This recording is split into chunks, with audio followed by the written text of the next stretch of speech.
एक तोता ते एक तोती एक पिंड दे विचों गुजरन पे ते पिंड तबाह बर्बाद होया पिया, बस्ती उजड़ी पई। तोती अपने तोते नूं पुछदी है कि यह पिंड क्यों बर्बाद होया है, यह बस्ती क्यों उजड़ी पई, को तेरे इलम विच गल है वे।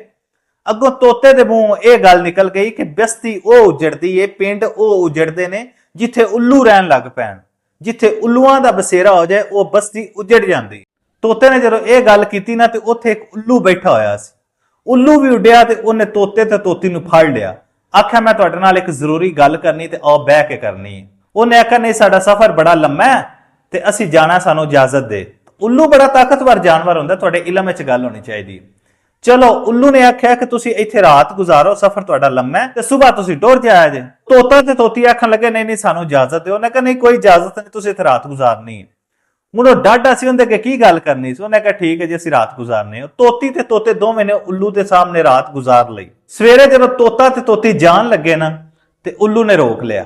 उन्हें कहा गल सुन तोतिया, आ जिहड़ी तोती है ना तेरी, ये तेरी तोती नहीं है, मेरी बीवी है। उन्हें आख्या गल कर को करन वाली, तेरी जिन्स होर है, तेरा साडे नाल नैन नक्श नहीं रलदे, रंग रूप नहीं रलदा, तू कित्थे ते असीं कित्थे, तेरी बीवी किवें हो सकदी। उन्हें कहा मेरी बीवी, बस मैं कह दिता ते कह दिता। वो तोता बड़ियां मिन्नतां करे, बड़े तरले करे कि मेहरबानी कर जान दे इस गल नूं, तेरे कोल असीं रात गुजारी है, मेरे मुंहों गलती नाल गल निकल गई ते माफ कर दे सानू।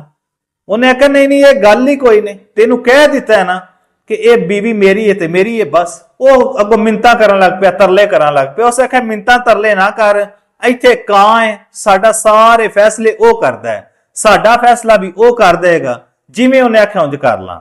उन्हें आख्या ठीक है जी कां कोल फैसला लै चलो। वो कां नूं उत्थे बुलाया गया। हाँ जी जज सी कां। वो कां ने दोवां घरां दी गल सुनी। तोते नूं आख्या तूं गल सुना।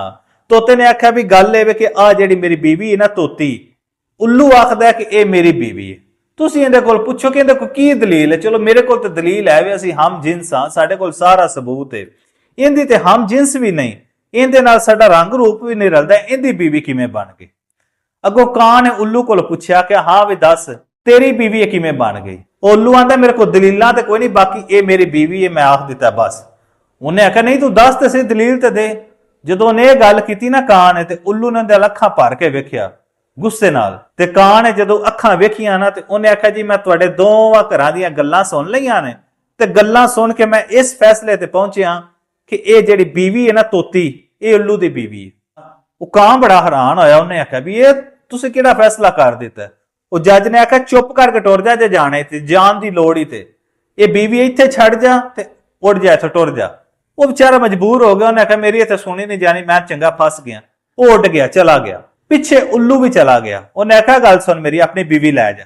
वो तोता बड़ा राजी होया, खुश होया। उन्हें आख्या यार ये तो गल बड़ी सोहनी है, पर जे इंज ही करना सी ते इन्नी मेहनत क्यों की, इन्ना केस लम्मा क्यों कीते। उस आख्या मैं सिर्फ यह गल तेन समझाना चाहता सी कि बस्तियां उल्लू की वजह तो नहीं उजड़दियां कि जिथे उल्लू होण उत्थे बस्तियां उजड़ जांदियां ने। बस्तियां उजड़दियां ने जिथे ना इंसाफी होवे, जिथे इंसाफ ना होवे बस्ती उजड़ जांदी। गल इह कि जिथे इंसाफ ना होवे बस्ती उजड़ जांदी है, ते जेड़े घर विच इंसाफ ना होवे घर नहीं उजड़दे, जेड़े मुल्क विच इंसाफ ना होवे मुल्क नहीं उजड़दे। घरां नूं तुसीं जदों भी टुटदियां वेखोगे, जदों भी बिखरदियां वेखोगे, वो वेखोगे कि जिहड़ा घर दा सरबराह होएगा ना, कोई भी हो सकता है, वो बेईमान हो गया। जिन्हां घरां दे सरबराह बेईमान हो जांदे ने या बेइंसाफ हो जांदे ने, वो घर उजड़न लग्गियां डेर नहीं लांदे, वो मुल्क भी उजड़न लग्गियां डेर नहीं लांदे जिन्हां मुल्कां दे सरबराह वो बेईमान हो जांदे। गल दी समझ आई होवे ना लाइक शेयर जरूर करियो ते कमेंट करके अपनी राय दा इजहार करदे जाओ। राणे नईम वल्लों बहुत सारा सलाम। हसदे रहो, वसदे रहो।